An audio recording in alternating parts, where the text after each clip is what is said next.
2025 की सबसे ज्यादा कांड में फंसी हुई पिक्चर फाइनली रिलीज हो गई। तुमको अगर नहीं आइडिया तो सुनोगे दिमाग पकड़ लोगे कि भाई ये क्या चल रहा है। So much drama, big boss fail. Maddock films, जिनका नाम तुमने शायद कहीं तो देखा होगा, अगर नहीं याद आ रहा तो इन्होंने स्त्री 2, मुंजा, छावा मूवी कई सालों से बनाते तो आ रहे हैं, लेकिन पिछले एक साल में जो इन्होंने धागा खोला है, हिंदी सिनेमा की 2 सबसे बड़ी पिक्चरें इन्होंने ही प्रोड्यूस करी है। और उनकी तरफ से जब अगली मूवी अनाउंस हुई, राजकुमार राव मेन लीड है, एक और कॉमेडी वाली पिक्चर नाम है भूल चूक माफ, जिसका टीजर ट्रेलर यूनिक तो लगा था क्योंकि उसका कॉन्सेप्ट सुन लो। हीरो हीरोइन एक दिन लड़ते हैं, प्यार में पड़ते हैं, दोनों को शादी करनी है, शादी हो गई। एक लव स्टोरी का जो मेन कहानी होता है वो हो चुका है ऑलमोस्ट, क्योंकि वो जो शादी वाली बात मैंने बोली उसके लिए दोनों फैमिली जैसे तैसे करके रेडी पहले 15 मिनट में। एक यहाँ वहाँ की शर्त जरूर होती है जो मैं बताऊंगा नहीं, स्पॉइलर नहीं दूंगा, डोंट वरी, क्योंकि ट्रेलर में नहीं बताया था। लेकिन पिक्चर के अंदर आज 29 तारीख है, 29 हीरो को हल्दी लगती है, कल 30 को उसकी शादी है, बड़ी खुशी से गाना वाना बज रहा है, सब कुछ लगवा लिया, रात को सोता है, अगले दिन उठता है,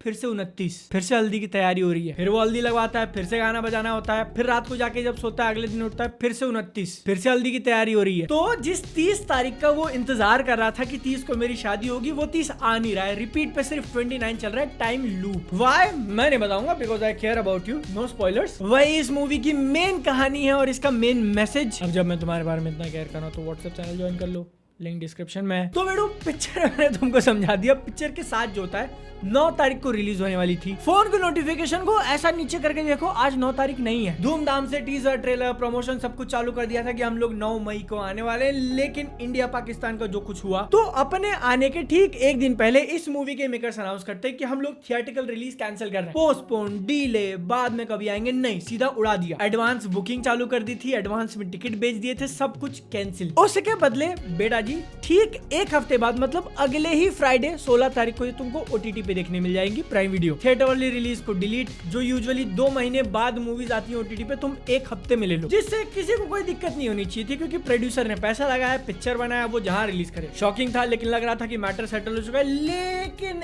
एक मिनट, उनके ऊपर केस करते हैं पीवीआर आइनॉक्स कि तुमने जब इतना प्रमोशन किया तो हमने भी काफी कुछ किया था, उसके बैनर लगाए थे, उसका ट्रेलर चलाया था, उसका पता नहीं क्या क्या, तो इसलिए 60 करोड़ का केस। और ये रियल में हुआ है, मैं कुछ चीजें बता के नहीं बता रहा हूँ, एकदम ऑफिशियली कंफर्म्ड। 9 तारीख रिलीज डेट इसका होके निकल चुका है और दोनों पार्टीज कोर्ट में लड़ रही है कि क्या होगा फ्यूचर को लेके, ओटीटी या वापस थिएटर। फाइनल रिजल्ट ऐसा निकला कि इस मूवी को थिएटर से कैंसिल करके ओटीटी किया था, अब ओटीटी से कैंसिल करके वापस थिएटर में लगा रहे हैं। तो इसलिए आज ये मूवी थिएटर के अंदर रिलीज हुई है, जिसके अंदर अपने को टाइम लूप दिखाने वाले थे, ये खुद ही अपने एक लूप में फंस गई। टू मच फन यार, लेकिन काश पिक्चर भी इतनी फन होती। नहीं, थोड़ा जल्दी बोल दिया, मेरी इस बात को इग्नोर करो। असली क्वेश्चन ये है कि इतना सारा तामझाम होने के बाद is this movie worth it? सबसे पहले इसका कॉन्सेप्ट मैंने तुमको बताया, काफी यूनिक, काफी हटके है कि तुम एक इंडियन मूवी के अंदर टाइम ट्रैवल देख रहे हो बेसिकली, और वो भी बंदा ऐसे सिचुएशन में फंस चुका है कि बस शादी होने वाली है लेकिन हो नहीं रही है। तुम इमेजिन करो तुम्हारा फ्रस्ट्रेशन कि ऐसा निवाला अंदर नहीं जा रहा है। बस टीजर ट्रेलर को देखने के बाद इसके ह्यूमर का जो अंदाजा लग रहा था ना, उसको लेके मैं काफी स्केप्टिकल था, क्योंकि जो कुछ यहाँ वहाँ के लाइन उन्होंने मारे थे कि नहीं टट्टी है, मेरे पर्सनल टेस्ट के हिसाब से एक मूवी के अंदर थोड़ा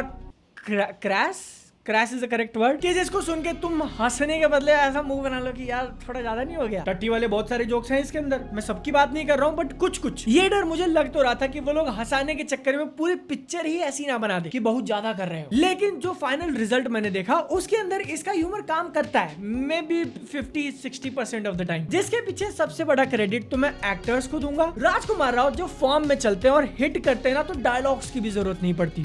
बरेली की बर्फी का वो सीन याद है, ऐसा वाला, या फिर स्त्री को ले लो, the guy is really funny. लेकिन वहीं पर जब निशाना चूक जाता है तो पूरा एक्सपीरियंस भी खराब हो सकता है। आपने पिछली मूवी के अंदर ही देखा, वो सीडी वाली कौन सी थी यार, I don't remember the name. Baar Dekho के अंदर ही इज गुड, कुछ लाइंस एकदम डिलीवर करते हैं। वामिका की ये पहली मूवी नहीं है जो मैं देख रहा हूँ, लेकिन मैंने पहली बार नोटिस किया। और ये मिड बजट कॉमेडी मूवीज के अंदर अब तक जो मेजोरिटी नोटेबल नाम हमने देखे हैं, सारा अली खान, अनन्या पांडे, और मतलब वो पूरा गैंग, जिसमें लव यापा से लेटेस्ट एंट्री लेने वाली खुशी कपूर को भी ले लो, उनसे मच बेटर। लेकिन कॉमेडी के लिए पूरी पिक्चर का MVP अवार्ड लेके जाते हैं फिर से अपने रघुवीर यादव। पंचायत वाले यहाँ पर भी कमाल, एकदम थोड़े सीन्स के लिए ही थे, लेकिन जब भी आ रहे थे मजा आ रहा था देखने में मुझे। यहाँ पे सरनेम का कोई भी नेपोटिज्म नहीं जोड़ेगा। भूल चूक माफ के जॉनर में तुम रोमांटिक कॉमेडी जरूर देखोगे, लेकिन रोमांस बहुत ज्यादा कम है, मतलब बहुत ही ज्यादा कम है। कोई पॉजिटिव या नेगेटिव बात नहीं, मैं सिर्फ तुमको इन्फॉर्म कर रहा हूँ ताकि देखने से पहले माइंडसेट सही हो जाए। रोमांस के बदले साइंस फिक्शन ज्यादा ज्यादा दिखा दिया, और गाने ओवरऑल पॉजिटिव साइड पे थे। एक वो आइटम सॉन्ग अगर नहीं डालते तो ज्यादा बेटर होता आई थिंक, क्योंकि ना तो उसको सुनने में मजा आया ना देखने में। क्या तुम लोग फील कर रहे हो कि अभी कुछ आने वाला है, कि अरे बादल हम तुमको इतने साल से देखते हैं, साला इतनी तारीफ कर रहे हो, मतलब अभी कुछ तो आने वाला है। एक बहुत बड़ा इफ एंड बट, अगर ऐसा तुमको फील हो रहा है तो मुझे बहुत अच्छी तरीके से जानते हो क्योंकि मूवी परफेक्ट नहीं है। और देखो सबसे बड़ा इशू इस पिक्चर को लेके पता है तुमको क्या है, कि इतना यूनिक कॉन्सेप्ट लेने के बाद भी पिक्चर भीड़ में खो जाती है। कौन से भीड़ की बात कर रहा हूँ, तो एक पिक्चर का नाम मैंने इसी वीडियो के अंदर मेंशन किया, बरेली की बर्फी। उसके आसपास से जो एक लहर चली है कि एकदम छोटे बजट में तुम राजकुमार राव या फिर आयुष्मान खुराना को ले लो और एक टाइप की मूवी बनाओ। मतलब उसका कोई ऑफिशियल नाम नहीं है शायद, लेकिन मैं जो टाइप बोल रहा हूँ तुमको समझ में आ गया होगा। मैं उसको कहता हूँ सोशल कॉमेडीज। इंडिया का एक बहुत ही मिडिल क्लास फैमिली जिसके अंदर एक काफी यूनिक वाली प्रॉब्लम। अब तो लगता है कि अपन ने सब कुछ देख लिया, किसी का ये नहीं हो रहा है तो कोई 20-30 साल में छोटा भाई मिलने वाला है। तुमको ध्यान में आ रहा है ना मैं कौन सी मूवीज की बात कर रहा हूँ? अगर ध्यान में आ चुका है तो ये भी रियलाइज हो गया होगा कि वो सारी की सारी मूवीज एक ही टेम्पलेट फॉलो करती हैं। नॉर्मल सी जिंदगी, एक बहुत बड़ा प्रॉब्लम के सबसे बीच में फंसा हुआ तो इंटरवल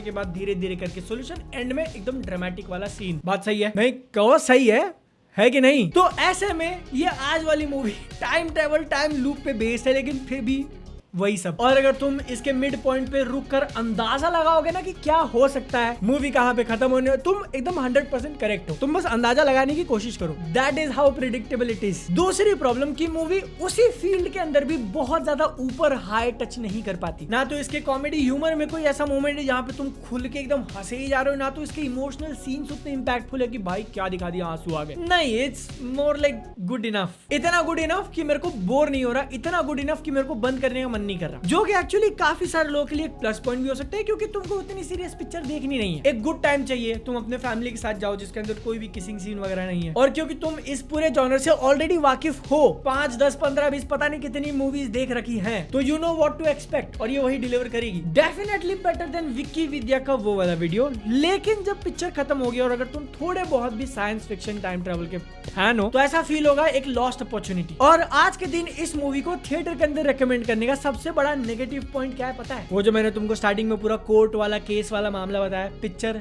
2 हफ्तों में शायद OTT पे आ रही है, सिर्फ 2 हफ्तों में या 3 था शायद, एग्जैक्टली आई डोंट नो। तो इस केस में अगर तुमको आज के आज ही या फिर अगले वीकेंड पे प्लान बना रहे हो कुछ लाइट हार्टेड में भी थोड़ा सा डिफरेंट देखना है, यू कैन। आगे पिक्चर तो ओवरऑल टाइम पास है। इतना सारा ड्रामा होने के बाद भी तुमको अगर इस वीडियो के अंदर मजा आया तो एक लाइक कर देना। मैं मिलता हूँ, टाटा बाय बाय, जय हिंद, वंदे मातरम।